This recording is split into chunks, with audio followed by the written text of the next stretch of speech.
가끔 이 복도를 지나치는 학생들이 저한테 학교가 매일매일 달라져서 신기해요. 내일을 또 어디를 바꾸실 거예요? 교장 선생님 짱! 그날은 하루 종일 기분이 신이 납니다. 제가.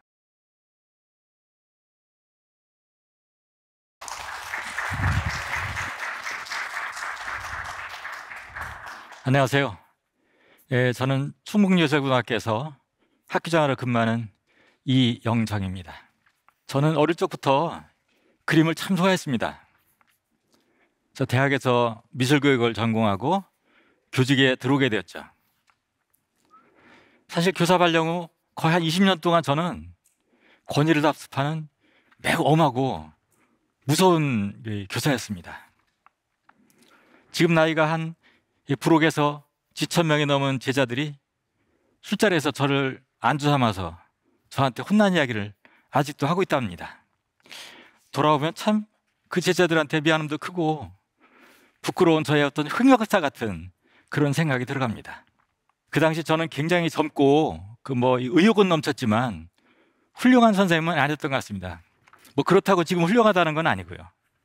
경력이 많으신 이 선생님들의 수업을 보면서 또 연세가 지긋한 선생님께 학생들이 마음을 터놓고 말하는 것을 보면서 저도 교사로서 조금씩 성장한 것 같습니다.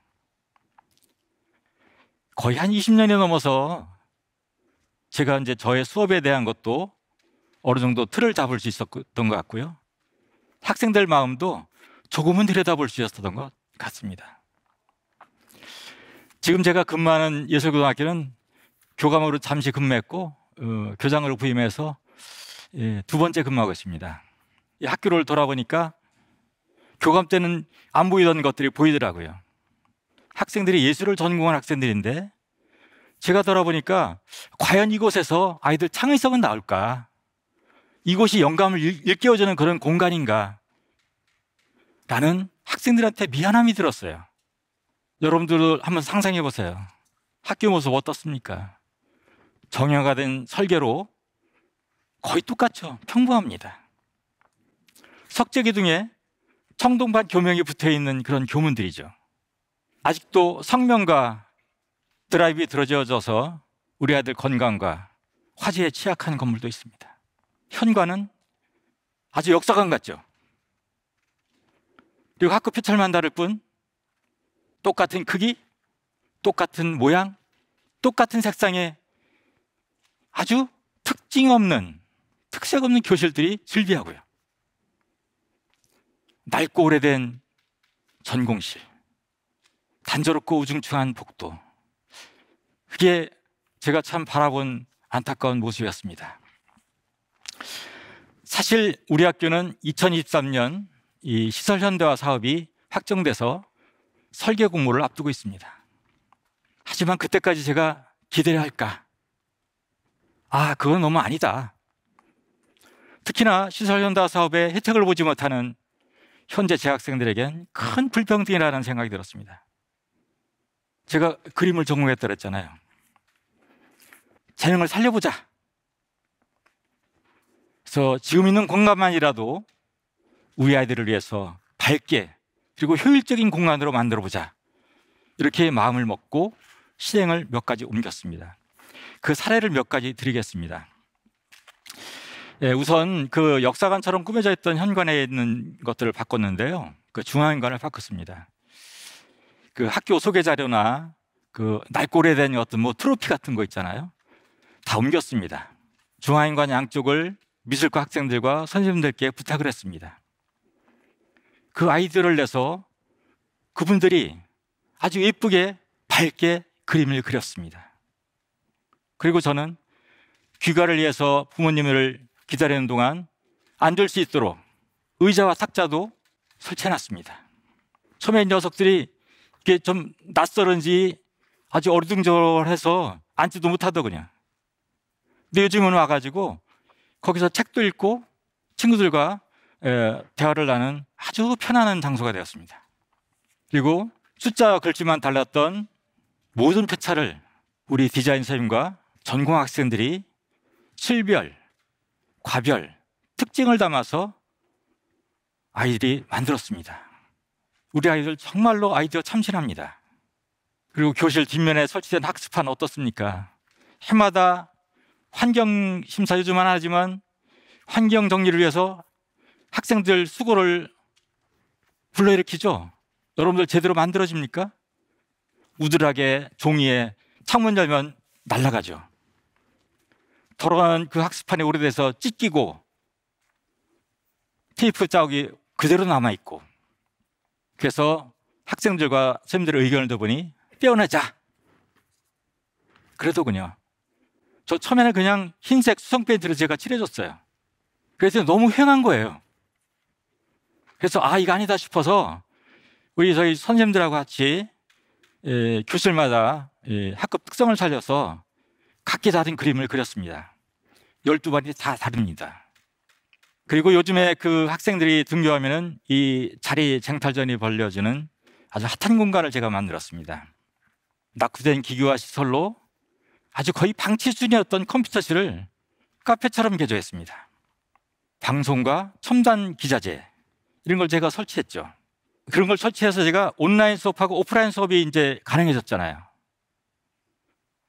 요즘은 그 인터넷 카페처럼 생각하더니 학생보다 선생님들이 더 애용하는 것 같습니다.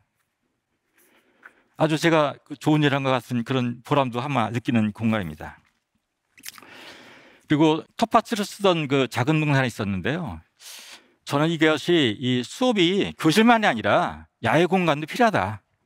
그리고 아이들한테 정서적으로 쉼터를 주고 싶다 해가지고 학교 숲을 조성하고 있습니다. 이렇게 제가 실내 환경을 바꿨더니 그 아이들 표정이 밝아졌다 그러더라고요. 그리고 수업 시간에 집중력도 높아지고 활기차졌다고 선생님들이 저한테 얘기해 줍니다. 가끔 이 복도를 지나치는 학생들이 저한테 교장 선생님, 학교가 매일매일 달라져서 신기해요. 내일 또 어디를 바꾸실 거예요?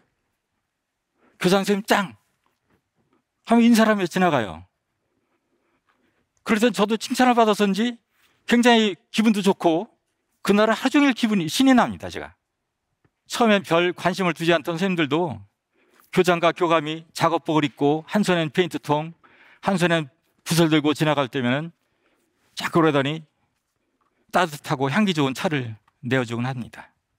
그리고 더러는 자기도 그림을 그리고 싶다고 소매를 걷어붙이고 얼른 쫓아오기도 하죠.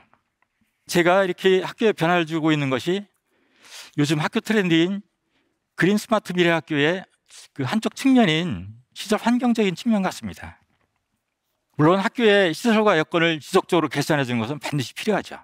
그렇지만 건물과 기재자만 새 것을 바꾼다고 미래 학교는 아닙니다. 요즘에 학교 어떻습니까? 에듀케이션이라는 용어보다는 러닝이라는 용어가 더 중요하죠. 교사 중심의 수업보다는 학생이 주도하는 수업, 발견학습, 프로젝트 학습, 협동학습 같은 거 말이죠. 그러니까 공간이라는 것은 교육과정과 연계된 공간을 만들어야 된다. 학생들이 다양한 꿈과 길을 선택할 수 있도록 선택 효과도 더 확대를 시켜야 되겠죠. 아마 이런 취지에서 고교학점제도 아주 딱 맞는 것 같습니다. 그러니까 이 다양한 교육과정을 충족할 수 있는 그런 공간, 그런 것을 기반을 맞춰주는 것, 이런 것이 그린 스마트 미래학교가 아닌가, 이런 생각을 합니다. 요즘 한 방송사에서 축구 예능 프로그램을 하고 있죠. 각기 다른 체육 종목의 레전드들이 모여서 처음에 참 그 오합지졸을 했어요. 근데 이분들이 점차 이제 조직력을 갖춰가면서 유기적으로 소통하면서 성장하는 모습을 봤죠. 거기서 집단의 발전은 역시 구성원들의 힘이 뭉쳐야 가능하다는 것을 제가 새삼 배우게 되었습니다.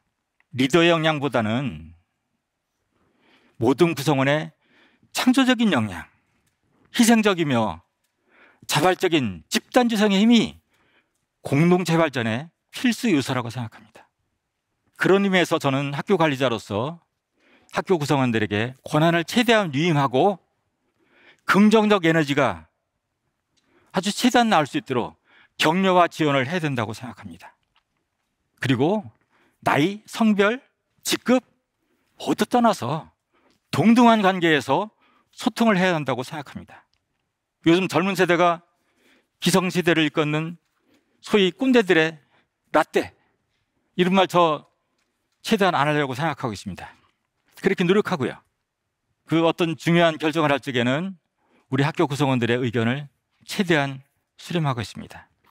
그리고 제가 학교장으로 부임해서 학생들 자치 활동을 보니까 참여한 학생회장은 물론 학생회 간부조차 만나기 힘들더라고요. 또 학생회 활동도 담당쌤이 이끌려서 그냥 형식에 그쳐 있었어요. 그 이유를 보니까 이 친구들이 대학 입시 전형하고 전공 연습으로 시간을 내기 어려웠었어요. 그래서 저는 그럼 임기 방식을 바꿔보면 어떻겠느냐라고 제안을 했습니다. 학생들은 학생회, 또 학급회 이런 논의를 거쳐서 지금은 2학년 2학기에서 3학년 1학기까지로 임기 방식을 바꿨습니다. 학교 운영위원회도 학생회장과 부회장이 배석해서 의견을 말하고 건의사항은 학교 운영에도 반영하고 있습니다. 내 집을 지을 때 우리 가족들 생각을 담아서 짓죠. 시설 현대화 사업 설계에도 사용자인 우리 학생들의 의견을 최대한 수렴해서 반영했습니다. 우리 학교가 예술가다 보니까 그 신입생 발표회, 향상 발표회, 정기 발표회 같은 과별로 발표회가 많이 있습니다. 그런데 대부분 모시는 글은 학교장 인사말이 들어가더군요. 꼭 학교장이 써야 하나요? 이제는 인사말 같은 거는 우리 학생회장하고 과별 대표가 하고 있습니다. 초대장이나 팜플렛 디자인도 우리 학생들이 합니다. 학교 행사의 준비, 진행, 당연히 우리 학생들이 주도하고 있죠. 우리 학생들에게 권한과 책임, 의무를 주는 것은 매우 중요한 교육과정 일환입니다. 이 자치활동을 통해서 우리 학생들은 자기 결정권, 책임감, 협동심 같은 생각과 행동이 아주 긍정적이고 주체적으로 성장하기 때문입니다. 우리 학생들 해마다 이 교육활동의 주체로서 성장하고 있어요. 제가 기쁘기도 하고 대견스럽기도 하고 우리 아이들 미래가 굉장히 밝다라고 생각하고 있습니다. 여러분, 한번 우리 학생들에게 한번 믿고 맡겨보세요. 우리 학생들의 아이디어 아주 반짝반짝합니다. 정말로 잘합니다. 하면 맡겨보세요. 이 가끔 학교를 방문하시는 학부모님들께서 학교가 많이 변하고 있다는 얘기를 자녀를 통해서 듣고 있다. 우리 아이들이, 우리 자녀가 학교를 옛날보다 더 좋아하게 된 것 같고 오래 머물고 싶어 한다. 이런 말씀을 해주십니다. 그 말을 들으면 저와 동료들이 그동안 노력한 것을 보상받는 것 같아서 굉장히 참 고맙고 기쁩니다. 어찌 보면 이러한 저희들의 노력은 참 미미합니다. 그리고 누군가는 별거 아닌 것으로다가 치부할 수도 있겠죠. 저는 퇴직을 오래 남기지 않았습니다. 우리 학생들, 학부모님, 동료 교사들이 또 동료 직원들이 학교 변화에 밝고 긍정적인 생각을 하고 또 가볍게 스치는 만족감들을 표현해 줄 적에 보람을 느끼고 아주 안도의 한숨을 쉬기도 합니다. 그러면서 한편으로 저는 이 동료 직원과 또 가까운 미래의 후배의 교사들, 학생들, 학부모님까지도 자신들에게 주어진 훌륭한 달란트와 집단지성, 열린 마음으로 늘 함께 소통하며 가까운 내 주변부터 작지만 즐거운 변화의 바람을 일으키는 그런 분들이 되어주길 소망합니다. 우리들 마음과 이 작은 노력만으로도 우리 주변, 우리 학교가 누구나 좋아하고 오래 머물고 싶은 그런 공간이 되고 또 그 속에서 꿈꾸던 자신의 행복을 실현할 수 있는 그런 공간이 되지 않을까요? 이상으로 저의 이야기를 마치겠습니다. 경청해서 감사합니다.